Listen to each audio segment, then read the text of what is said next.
They look like ordinary change, but they are worth a fortune.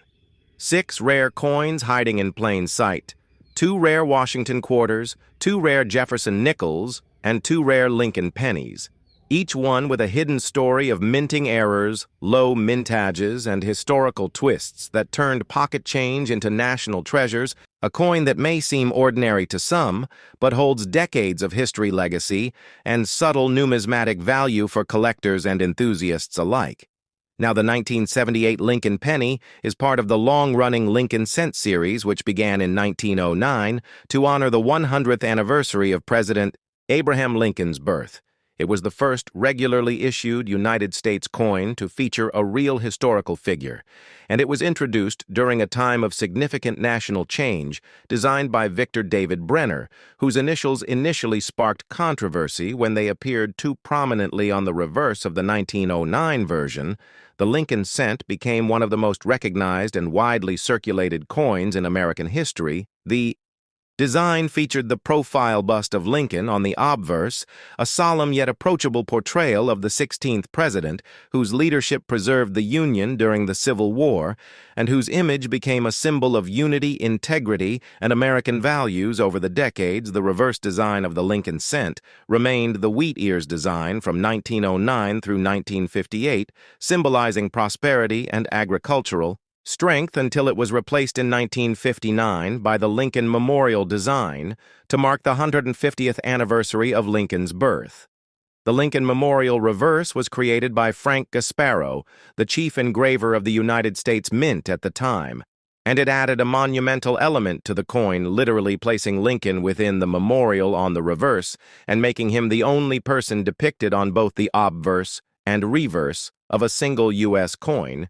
If you look closely at the Lincoln Memorial on the coin, you can actually see a tiny outline of the seated Lincoln statue in the center of the monument, showing the attention to detail and respect for history embedded in the coin.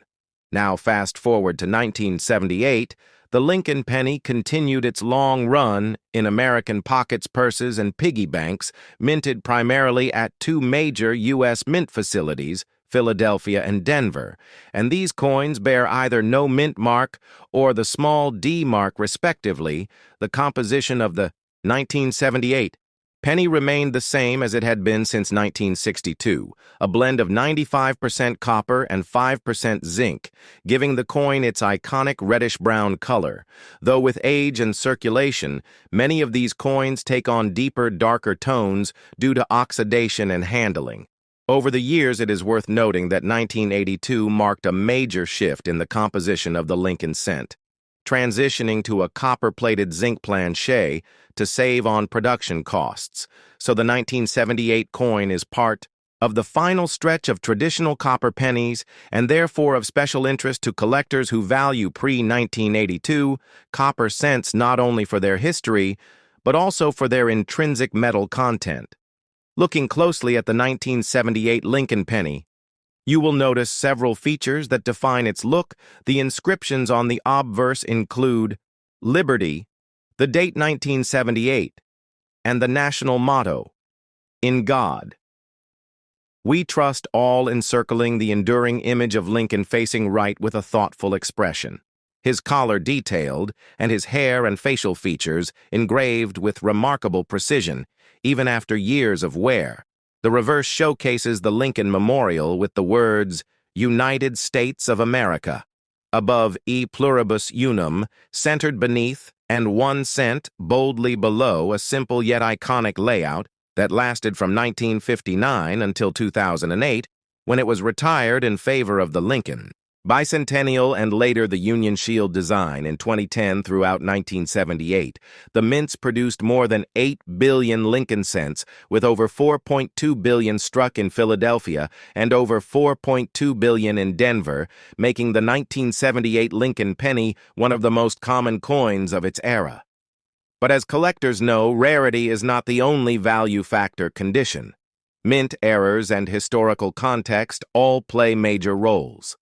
For example, a 1978 penny in pristine, uncirculated condition, especially Those graded MS-66 or higher by professional grading services can command a premium in the market, while most circulated 1978 pennies may be worth just face value or slightly more in copper melt value.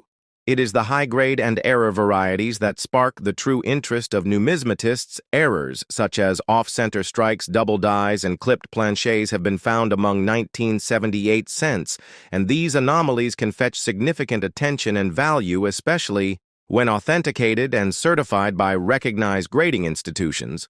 Furthermore, the 1978 penny holds a place in the cultural and economic backdrop of the late 1970s, a time when the United States faced inflation, energy crises, and social shifts, yet still retained traditions such as the enduring Lincoln cent, which continued to symbolize a sense of continuity and stability amidst change. The coin circulated during the presidencies of Gerald Ford and Jimmy Carter, both of whom dealt with the complexities of a changing world, and yet this small 1-cent piece remained a part of daily commerce, savings, and childhood collections across the country. For coin collectors, the 1978 penny is often part of a broader effort to collect every year and mint mark in the Lincoln Memorial Series, a popular and affordable goal for beginners and seasoned numismatists alike.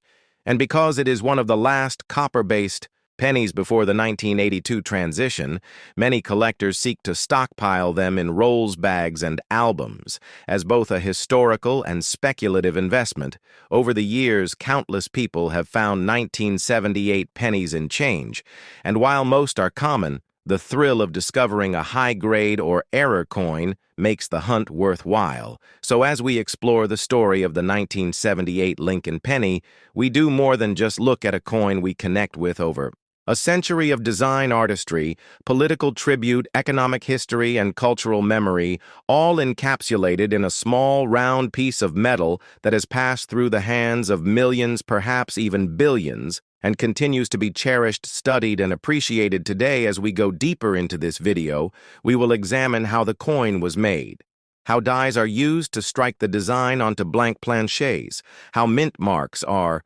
applied, and how wear patterns and toning can tell stories about where a coin has been and how long it circulated. We will also look at real market examples, including auction sales, certified coin slabs, and close-up magnified details to help you spot a gem in your own pocket change or collection. This is not just a coin, it is a story, and we are going to tell it from every angle. So stay tuned as we uncover the complete legacy of the 1978 Lincoln penny right here on the channel where coins come to life. To understand the significance of the 1978 Lincoln penny, we must dive deeper into the legacy of the Lincoln cent as a whole, because each year of this series reflects the story of America through war, peace, economic shifts, and evolving minting technology. First issued in 1909 under President Theodore Roosevelt's administration, the Lincoln cent marked the beginning of a new era in United States coinage design. Roosevelt was determined to bring artistic excellence to American coins and thus invited artists like Augustus St. Gaudens and Victor David Brenner to design coinage that reflected the dignity of the nation. Brenner, a Lithuanian immigrant and medalist, crafted the now iconic portrait of Abraham Lincoln based on a photograph taken by Matthew Brady. The image was celebrated for its realism and reverence, and it replaced the liberty-themed designs that had graced American cents for over a century. As we trace the journey of the Lincoln cent through the 20th century, we see how each minting year became a snapshot of the era. It was born into the 1940s. Lincoln cents were made of steel, coated with zinc in 1943. Due to copper being redirected to the war effort, the 1950s saw a nation rebuilding and prospering. The 1960s introduced minor font and spacing changes, while the 1970s were marked by inflation, coin hoarding, and a renewed interest in coin collecting. The 1978 Lincoln penny was minted just 4 years before the copper content was drastically reduced due to rising material costs, making it one of the last years of what many collectors call real pennies, the ones that contain actual value in their metal content. 95% copper, and 5% zinc, to be exact, with each penny weighing 31 grams and measuring 19 millimeters in diameter.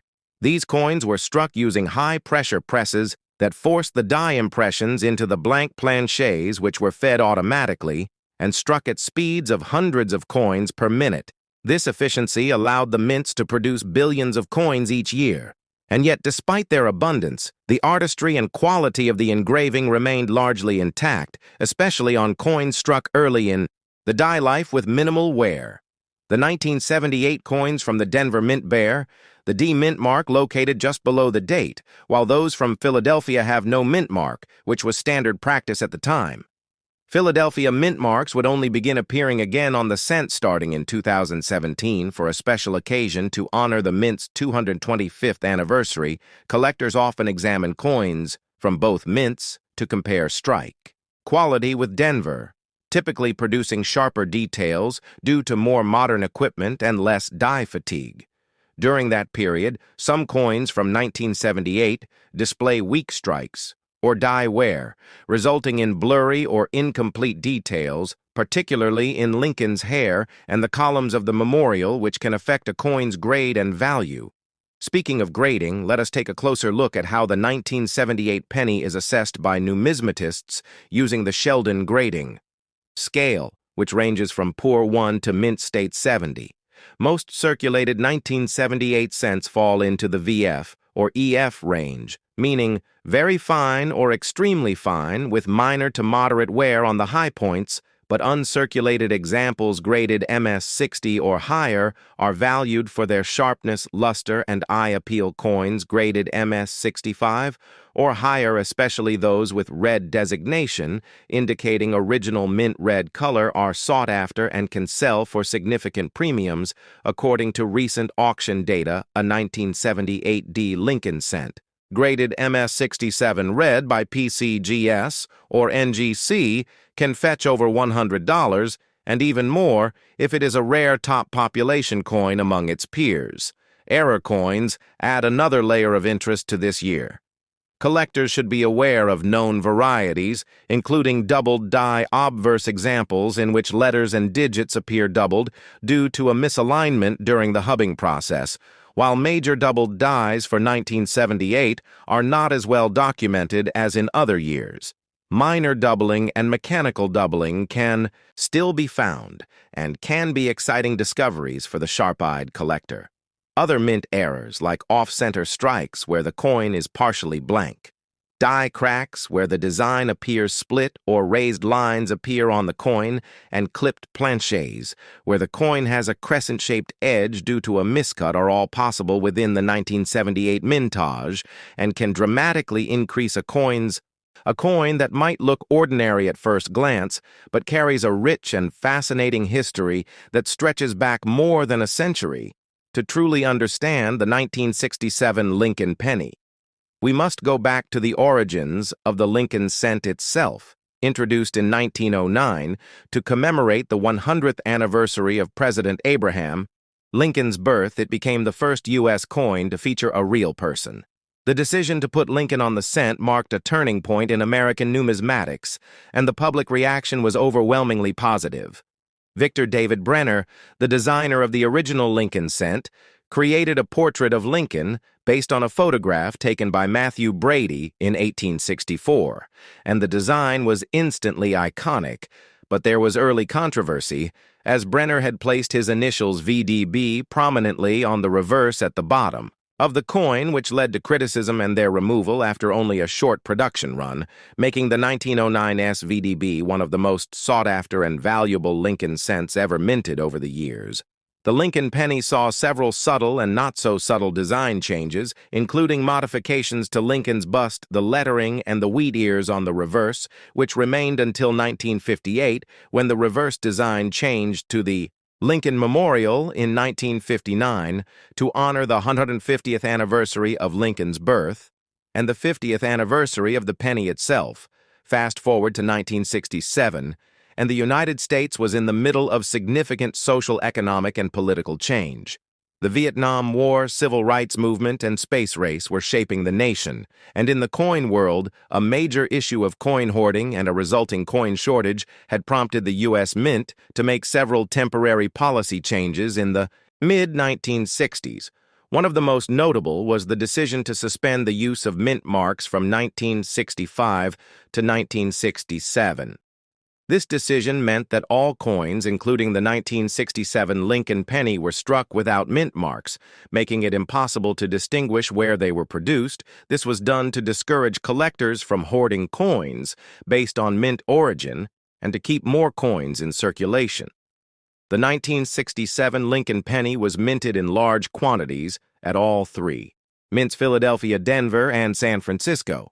But again, none of the coins carry a mint mark, so identifying the mint of origin is generally not possible for circulated examples. However, with some advanced techniques and die analysis, some experts can attribute a few coins to specific mints, especially those that show distinct characteristics in the strike quality or die, where the composition of the 1967 Lincoln cent remained the same as in previous years, at 95% copper and 5% zinc. This was before the shift in 1982 to the modern copper-plated zinc core penny. Due to rising metal costs, the weight of the 1967 penny is 3.11 grams, with a diameter of 19 millimeters and a plain edge. What makes the 1967 Lincoln penny particularly interesting for collectors is not just the mintage or its lack of mint mark, but the varieties and errors that emerged during this time. The mint was producing coins at a high rate, and with fewer quality control measures compared to today, this led to a number of notable errors that have become quite collectible today. Among these are double dies, off-center strikes, broad strikes, die cracks, and clipped planchets.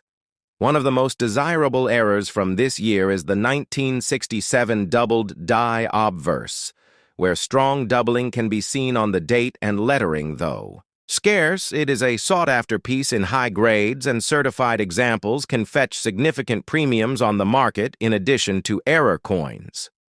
Proof coins were not struck in 1967 due to the mint's focus on eliminating the coin shortage and discouraging collecting. As a result, the mint issued special mint sets, or SMS coins, from 1965 through 1967. These sets were not proof, but were higher quality than regular business.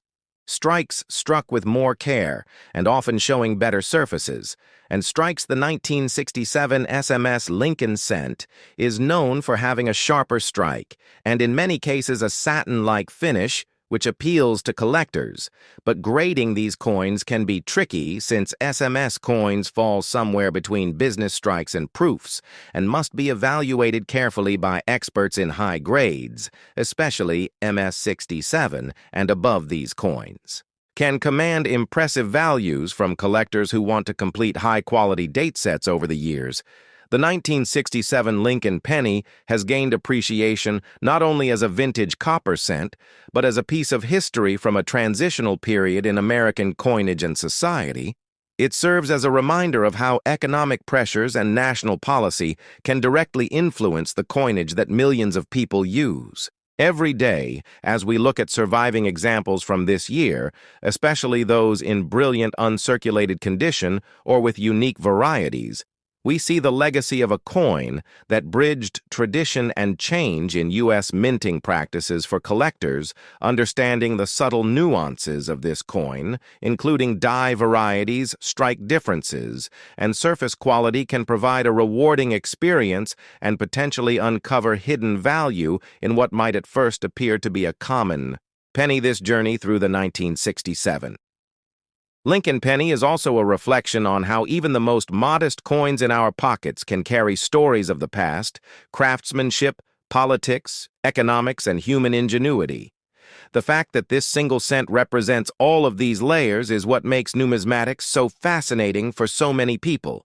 Whether you are a beginner, just learning about Lincoln cents, or an experienced collector searching for high-end varieties, the 1967 Lincoln penny offers depth, rarity, history, and beauty. And with that, we will now explore various specimens under magnification. Compare different grades, examine known errors, and take a look at auction results and values to help you better identify what makes a 1967 Lincoln cent worth collecting and how you can spot the most valuable examples in circulation or in your own collection. So stay tuned as we go deeper into the world of the 1967 Lincoln penny right here on the channel. As of recent years, auction records show that top-graded 1967 Lincoln cents in MS-67 red condition have sold for several $100s, with a few exceptional examples surpassing the $1,000 mark, particularly when the coin is free of distracting spots, has full luster, and excellent eye appeal. Coins from SMS sets in SP-67 or SP-68 condition can also bring strong premiums, especially when designated with the cameo or deep cameo label, which indicates a strong contrast between frosted devices and mirrored fields. These designations are relatively rare for 1967 SMS Lincoln cents and are highly prized among specialists. Looking beyond individual coins, the 1967 Lincoln cent is part of a broader numismatic trend that reflects the changing nature of American coin collecting during the 1960s. It marks a time when the mint was adjusting its priorities, transitioning from silver-based coinage to base metals, implementing quality control innovations like hub design standardization, and trying to balance public demand with economic pressures. The removal of mint marks and the end of proof coins during this period reveal how the mint attempted to de-incentivize hoarding and speculation in an increasingly unstable economy. For the modern collector, the 1967 Lincoln penny offers more than just a challenge in acquiring a high-grade example. It offers an opportunity to study mint policy-era production, transitional design elements, and the socio-economic conditions of mid-century America. The coin may be common in lower grades, but it contains immense historical depth when examined through a numismatic lens. In this channel, we often talk about value, rarity, and market trends, but it's just as important to understand the stories behind the coins and what they represent about the times in which they were made, whether you're collecting Lincoln cents by year and mint mark, or focusing on specific varieties, errors, or die states. The 1967 penny provides a cornerstone example of how much history can be packed into a simple 1-cent piece. And if you're lucky enough to find one in high mint state condition with a rare variety or from a high-quality SMS set, then you may just be holding a piece of numismatic gold. As we continue this video, I will now show you detailed close-ups of actual 1967 Lincoln cents, side-by-side comparisons between SMS and business strikes, illustrations of common and rare errors, grading tips based on real submissions, and a walkthrough of recent auction sales so you can know exactly what to look for when evaluating your own collection. So stay with me as we explore every inch of the 1967 Lincoln cent right here on the channel. And don't forget to like, subscribe, and hit the bell for more deep dive coin history videos, just like this one. A coin that may seem ordinary at first glance, but holds within it a story of transition, transformation, and historical significance in American numismatics to understand the importance of the 1968 Washington quarter. We must first take a step back and explore the origins of the Washington quarter series itself. The Washington quarter was first introduced in 1932 to commemorate the 200th anniversary of the birth of George Washington, the first president of the United States. The design was created by sculptor John Flanagan and features a left-facing bust of Washington on the obverse with the inscriptions "Liberty" and "In God We Trust," as well as the date of issue. The reverse depicts a bald eagle with outstretched wings, clutching a bundle of arrows with olive branches, beneath symbolizing America's strength and desire for peace. The Washington quarter replaced the standing Liberty quarter, which had been in circulation since 1916. The decision to honor Washington on the quarter was supported by Congress and the Treasury Department as a way to celebrate the nation's foundational legacy from 1932 through 1964. Washington quarters were struck in 90% silver and 10% copper and were widely collected and circulated throughout the United States. However, the economic and monetary shifts of the early 1960s, including a rising demand for silver in industrial markets and an increase in coin hoarding due to the metal's intrinsic value, led to a major change in U.S. coinage composition. By 1965, the United States Mint eliminated silver from circulating dimes and quarters, transitioning instead to a copper-nickel-clad composition consisting of an outer layer of 75% copper and 25% nickel bonded to a core of pure copper. This change was part of the Coinage Act of 1965, which was signed into law by President Lyndon B. Johnson. The goal was to prevent a coin shortage and preserve precious metal reserves. This clad composition remains in use today and marked a major shift in the nation's coinage policy. Now we arrive at the focus of our story, the 1968 Washington quarter. This coin represents one of the early years of the clad era, and is the first year that quarters struck at the San Francisco Mint carried the S Mint mark again for circulation, though in a new form in 1968, the San Francisco Mint transitioned to proof-only coinage, while regular circulation quarters were produced at the Philadelphia and Denver Mints. Coins from Philadelphia carried no mint mark, while those from Denver bore the familiar D Mint mark. The 1968 Washington quarter was minted in three main forms: business strikes from Philadelphia and Denver, and proof coins from San Francisco. Proof coins were specially made for collectors with mirrored fields and frosted devices. These proofs were not intended for circulation and were sold in special sets. The mintage numbers for the 1968 quarters are notable. Philadelphia produced over 220 million quarters, Denver struck over 101 million, and San Francisco produced about 3 million proof quarters. But the value and appeal of the 1968 Washington quarter go beyond just mintage figures. Collectors today seek these coins for their condition, rarity, and potential errors. High-grade examples, particularly those graded MS-67 or higher, can fetch significant premiums on the market due to their scarcity in such pristine condition. Proof coins with deep cameo contrast are especially desirable among collectors, as they represent the highest quality of craftsmanship from the mint. Error varieties are another key reason collectors pursue the 1968 quarter. Among these are off-center strikes, clipped planchets, double dies, and coins with filled or missing mint marks. These minting anomalies create a sense of rarity and uniqueness that adds both intrigue and value to the coin. The Washington Quarter series is also a favorite for those assembling full-date and mint mark sets, often stored in albums or display cases, where the 1968 coin plays a vital role in bridging the early silver era and the modern clad age. Beyond numismatics, the 1968 Washington quarter exists in a broader historical and cultural context. The year 1968 was a pivotal moment in American history, marked by significant political and social upheaval. The Vietnam War was ongoing, civil rights movements were demanding justice and equality, and the assassinations of Martin Luther King Jr. and Robert F. Kennedy shook the nation. Coins like the 1968 quarter served as everyday objects that witnessed these turbulent times, passed from hand to hand through stores, gas stations, schools, and banks. They became silent companions to history. The portrait of George Washington on the obverse reminds us of the nation's enduring ideals, while the eagle on the reverse symbolizes the strength and resilience of the American spirit. These designs remained largely unchanged for decades, reinforcing a sense of stability and tradition during times of change. The 1968 quarter is not just a coin. It is a historical artifact representing the evolution of American coinage, the shift from precious to base metals, and the cultural backdrop of a nation undergoing profound transformation.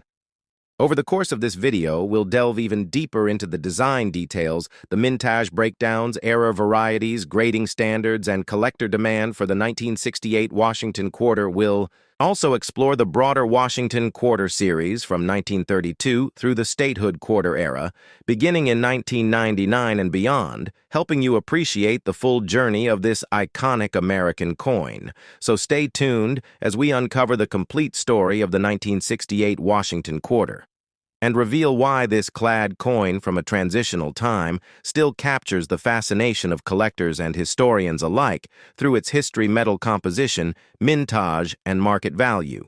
The Washington Quarter of 1968 stands as a lasting symbol of American change, craftsmanship, and continuity. There is also significant interest in error and variety coins from 1968, which add an extra layer of fascination to this series. Examples include die clashes, where elements from one side of the coin appear faintly on the other due to misalignment during striking double dies, where the design elements appear to be doubled due to misregistration and off-center strikes that occur when the planche is not properly aligned with the dies, creating a crescent of blank space on the coin. Some of these errors are relatively rare and can bring hundreds of dollars at auction, especially when authenticated by third-party grading companies. Mint sets from 1968 are another area of interest. These were sold directly by the U.S. Mint and included one example of each coin denomination from each mint that struck them. These sets give collectors access to well-preserved examples and are still widely collected today with their original government packaging, often adding value to the set. The 1968 mint set would include both the Philadelphia and Denver quarters, while the proof set would contain the San Francisco proof quarter. These sets provide a snapshot of the coinage history from that specific year and are often used by collectors to build complete year sets. In terms of design, there are some subtle differences between Washington quarters over the years that are the result of die-wear hub revisions and slight engraving modifications.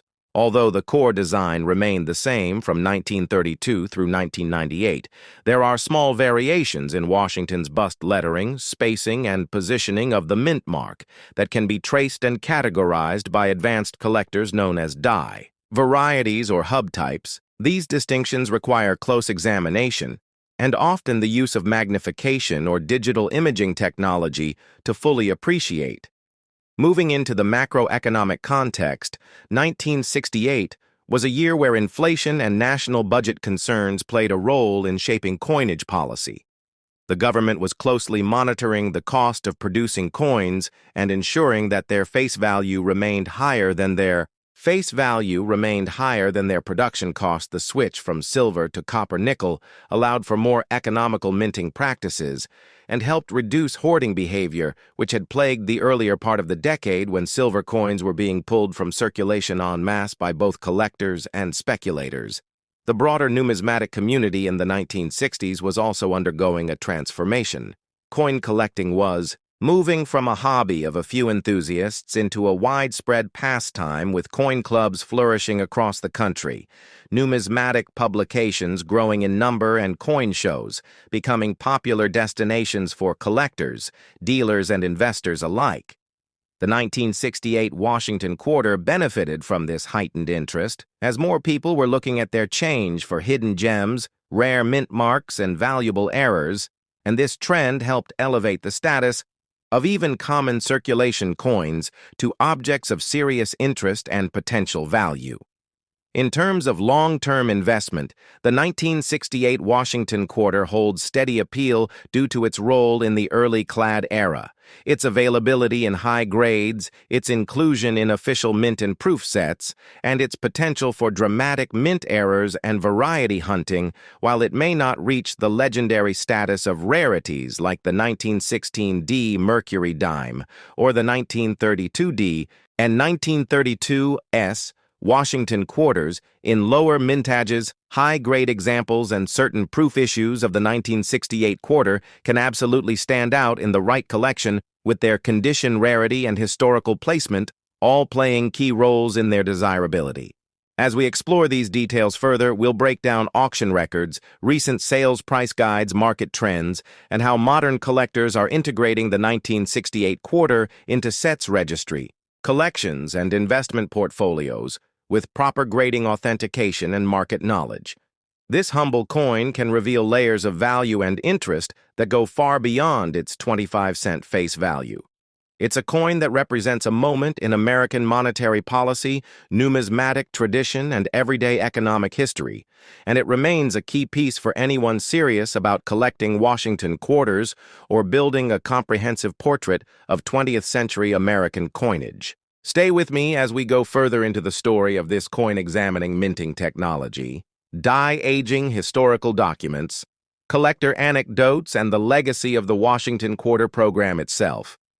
By the time this video is done, you'll have a full understanding of why the 1968 Washington Quarter is far more than pocket change. It is a gateway to the rich and evolving story of American money craftsmanship and culture. It not only carries monetary value, but also holds a special place in the heart of American numismatics and history. The Washington Quarter was first introduced in 1932 to commemorate the 200th anniversary of George Washington's birth. And since then, it has become one of the most iconic circulating coins in the United States.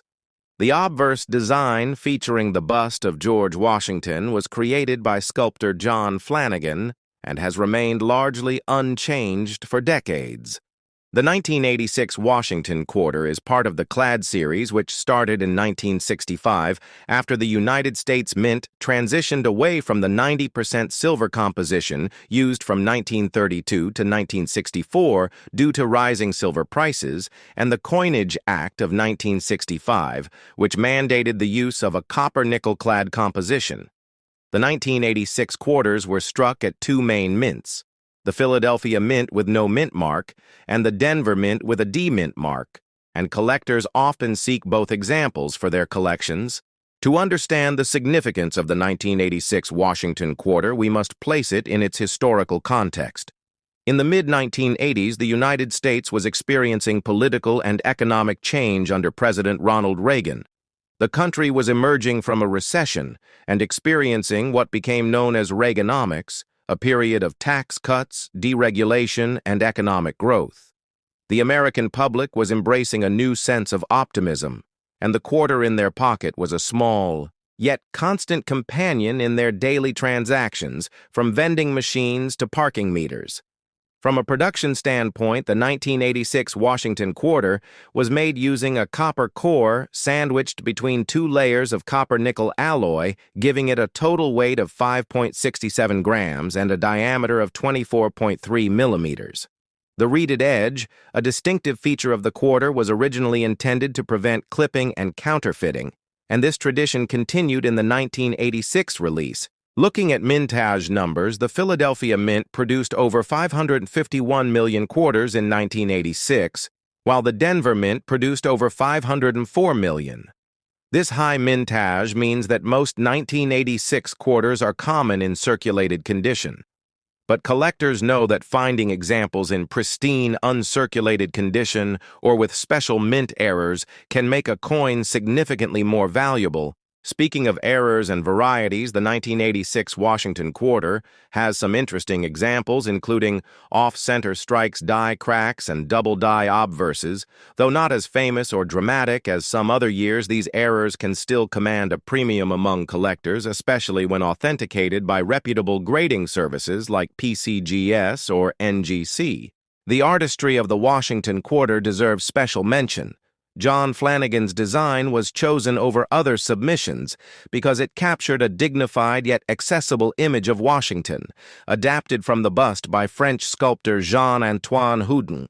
The reverse features an eagle with outstretched wings perched on a bundle of arrows and olive branches, symbolizing both strength and peace. And this design remained on the reverse until 1999, when the State Quarters program began. Numismatically, the 1986 quarter represents the heart of a series that was steady and familiar for most Americans. By this point in time, collectors who assemble complete sets of Washington quarters from 1932 to 1998 know the challenge of obtaining high-grade examples, particularly from the Clad era where coins were heavily used in commerce, making uncirculated examples rarer over time. Delving deeper, We see that the 1986 quarter was produced during a period when coin collecting was undergoing changes. The coin hobby had surged in the 1960s after the removal of silver, and again in the late 1970s with the precious metals boom, but by the mid-1980s, interest had stabilized. Mint sets and proof sets were popular among collectors, and the United States Mint was increasingly aware of the collector market, producing high-quality proof versions of the Washington Quarter at the San Francisco Mint with the S Mint mark. These proof coins were made using specially polished dies and planchets, giving them a mirror-like finish highly prized by collectors. From a cultural perspective, the Washington Quarter has always been more than a coin.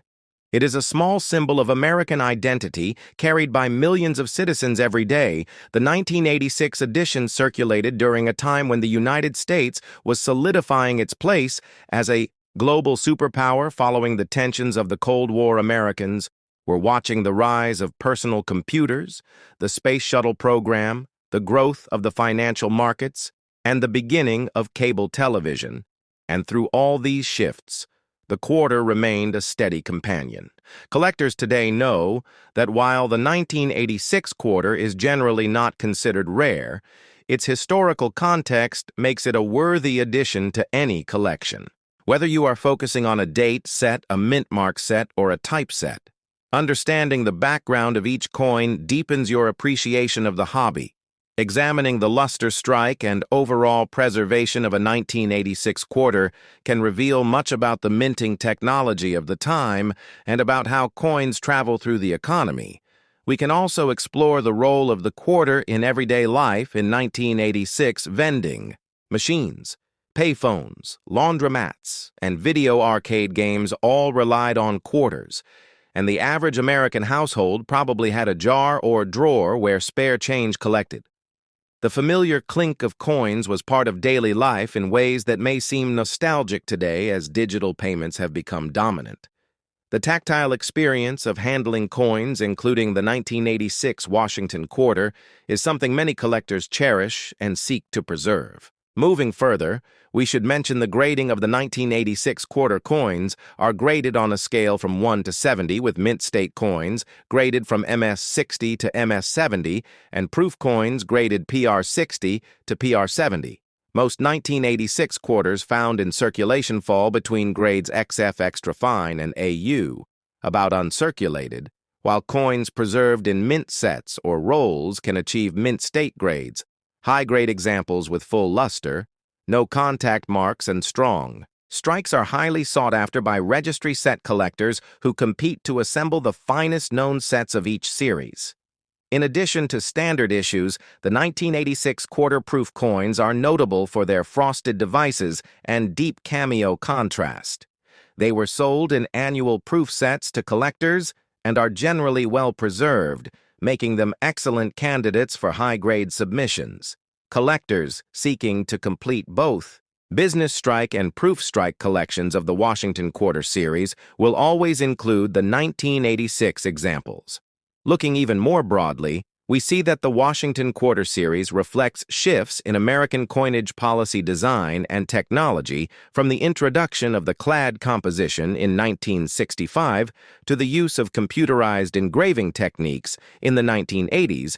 Each coin carries the legacy of the minting process and the decisions of the United States Mint leadership.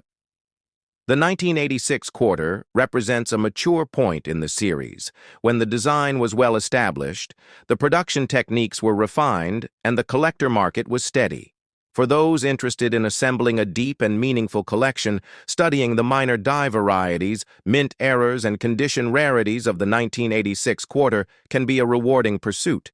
Consulting reference books, online resources, and auction records can reveal surprising values and stories behind seemingly common coins.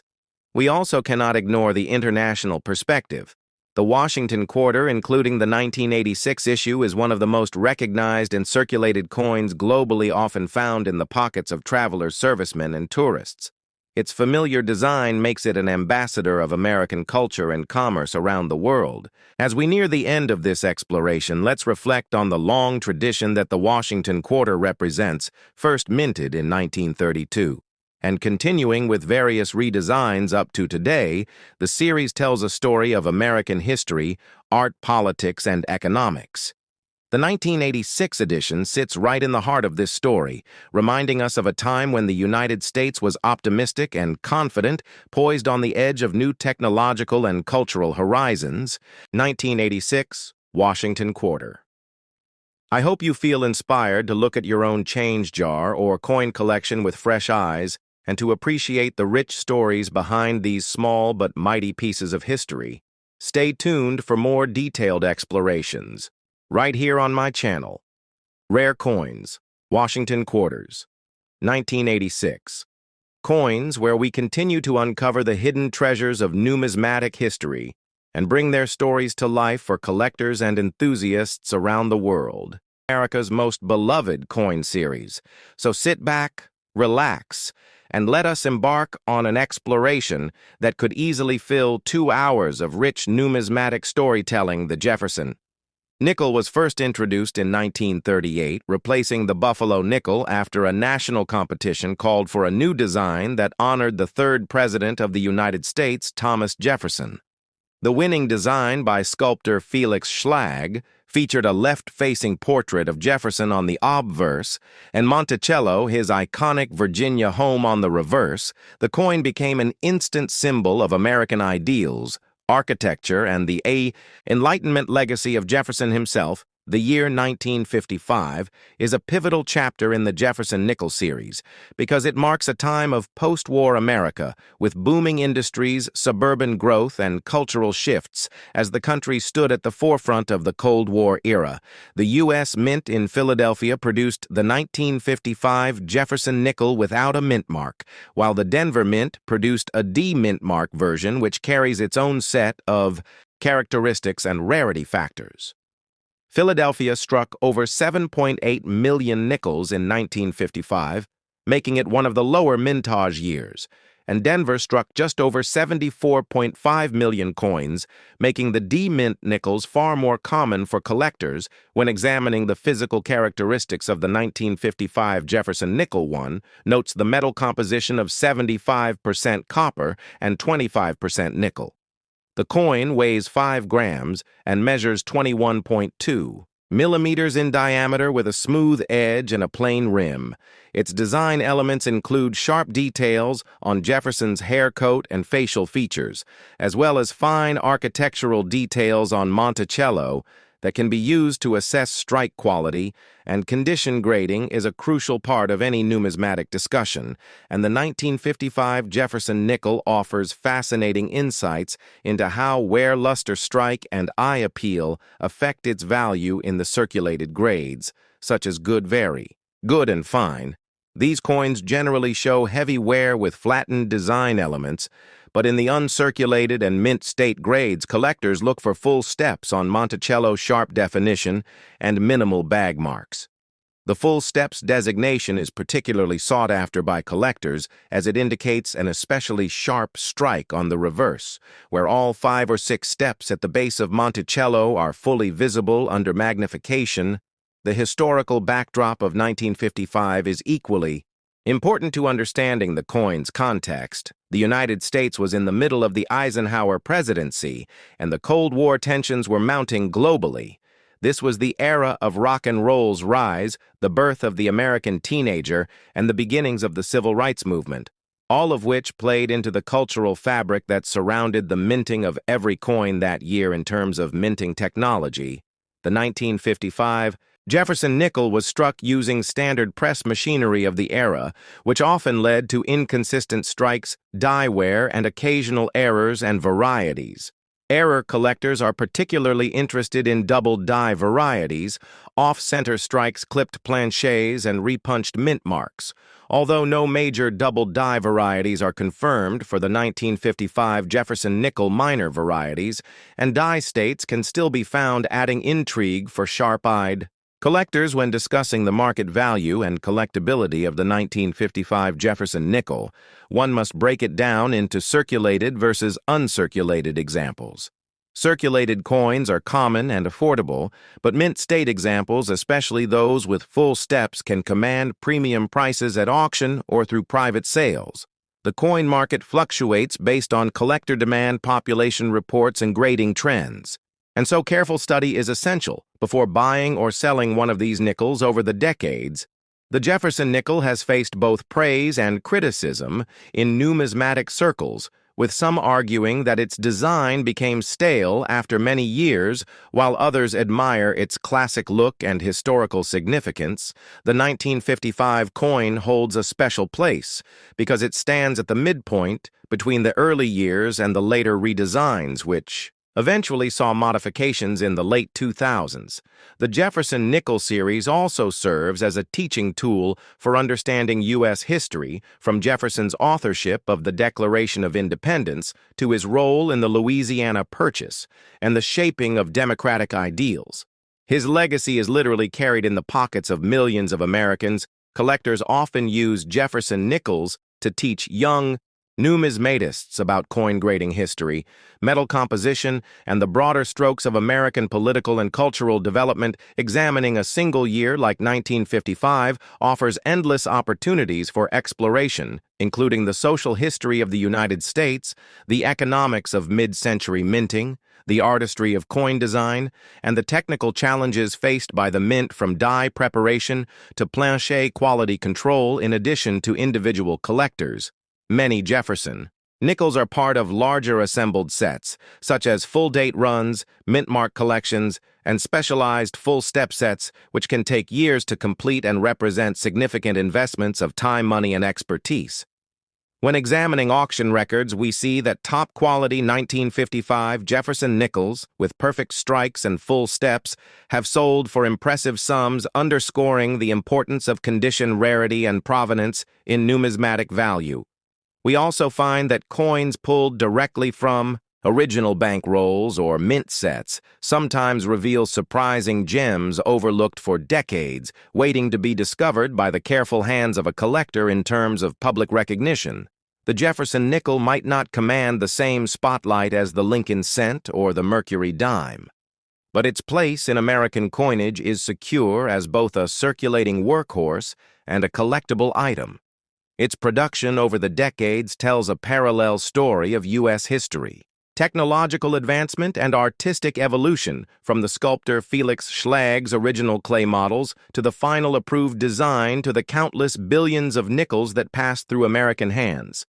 The 1955 Jefferson nickel is one chapter in a much larger saga, yet within that chapter are countless stories of design choices, production quirks, collector passion, and the ever-present march of history. By taking the time to study and appreciate the 1955 Jefferson nickel, we connect not only with a small piece of metal, but with the people, the history, and the ideals that shaped a nation.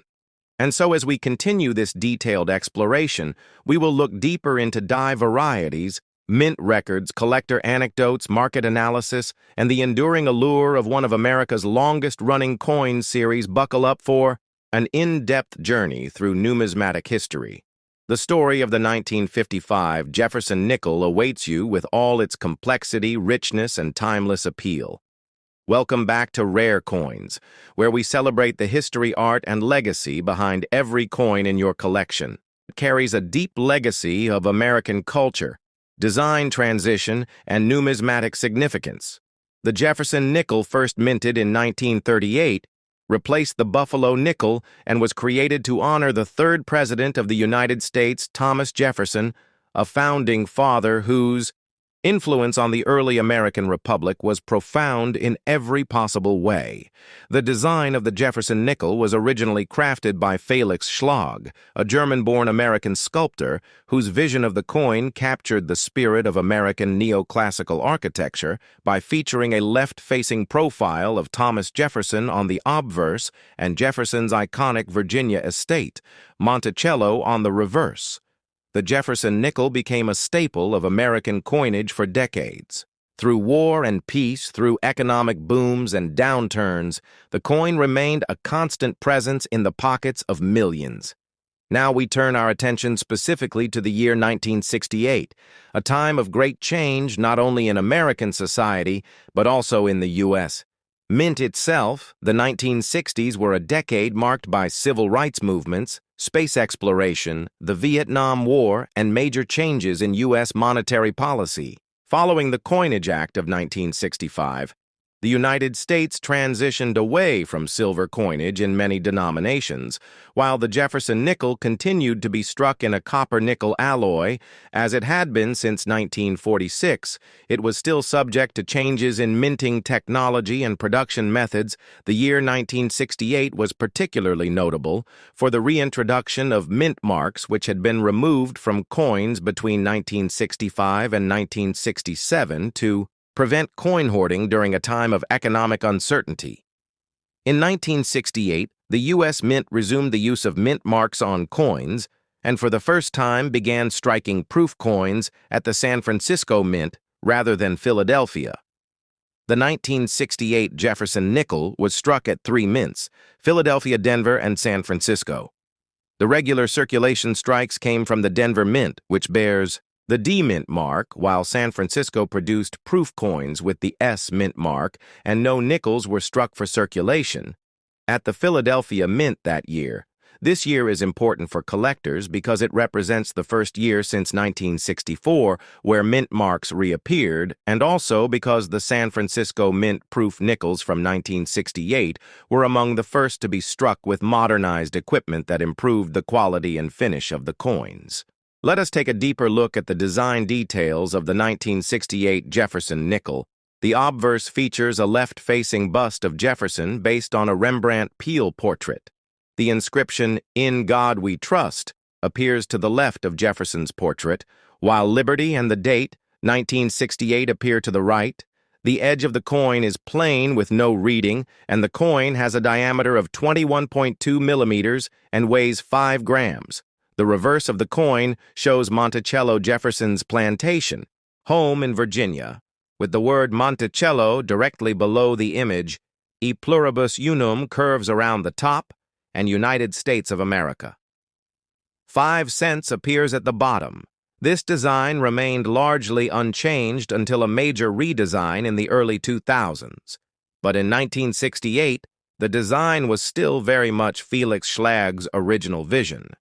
Numismatically, the 1968 Jefferson nickel holds interest not only because of its historical context, but also due to its mintage figures and the quality of surviving examples. The Denver Mint struck over 91 million of these nickels, making them relatively common in circulation. However, finding high-grade examples with full steps on Monticello can be more challenging. Coins that show 5 or 6 distinct steps at the base of Monticello are highly desirable among collectors, especially in grades MS65 and above. These full-step nickels command significant premiums because they reflect a sharp and well-executed strike, which was not always easy to achieve due to worn dies or inconsistent pressure during minting. The San Francisco proof coins from 1968 also play an important role in the story of the Jefferson nickel. Proof coins are struck using specially prepared dies and planchets, which result in coins with mirror-like surfaces and sharp details. The 1968 S-proof Jefferson nickels were included in the annual proof sets issued by the Mint, and these coins exhibit a brilliant finish that appeals to both casual collectors and serious numismatists. The San Francisco Mint struck over 3 million proof nickels in 1968, making them relatively accessible but high-grade examples free from haze. Spots or scratches are always sought after by enthusiasts. The broader context of the late 1960s also influences the story of the 1968 Jefferson nickel. The decade had seen a massive coin shortage, prompting the Mint to increase production and experiment with different techniques. The return of mint marks in 1968 was met with approval from the numismatic community and marked the end of a controversial period in U.S. coin history. Collectors, who had seen their beloved mint marks vanish from coins for 3 years, were now reinvigorated, and the 1968D and 1968S nickels became part of a new era of modern coin collecting. During this time, coin grading became more standardized, and third-party grading services began to emerge, offering a more consistent way to evaluate and value coins like the Jefferson nickel.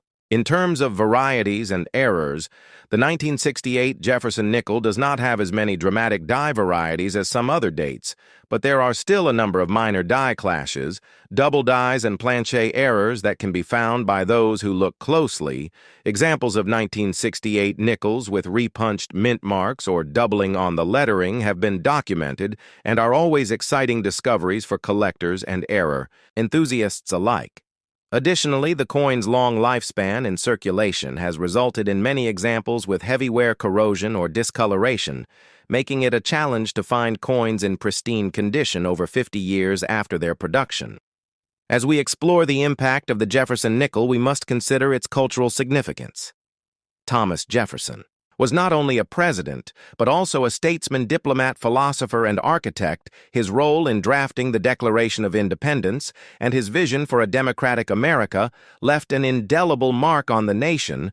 By placing Jefferson on the 5-cent coin, the United States celebrated his legacy and ensured that future generations would continue to encounter and learn about this pivotal figure in American history. The 1968 Jefferson nickel, therefore, represents more than just 5 cents of purchasing power. It stands as a monument to a man whose ideas helped shape a nation, and as a product of a mint system undergoing modernization and evolution. For over 80 years, the Jefferson nickel has been a silent witness to the American story, carried in lunchboxes, traded at vending machines, saved in piggy banks, and treasured by collectors across generations. Its story in 1968 is one of transition, resilience, and enduring legacy.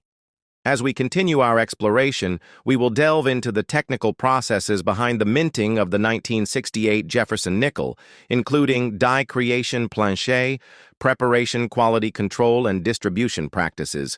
We will also examine how these nickels fit into the broader patterns of 20th century U.S. coinage and what they tell us about coinage, and what they tell us about changes in American culture, economy, and government policy, from coin shortages to the rise of numismatic interest, from the reintroduction of mint marks to the legacy of Felix Schlag's design. The 1968 Jefferson nickel offers a rich tapestry of stories to uncover and understand, so sit back, relax, and enjoy this deep dive into one of America's most enduring coin designs.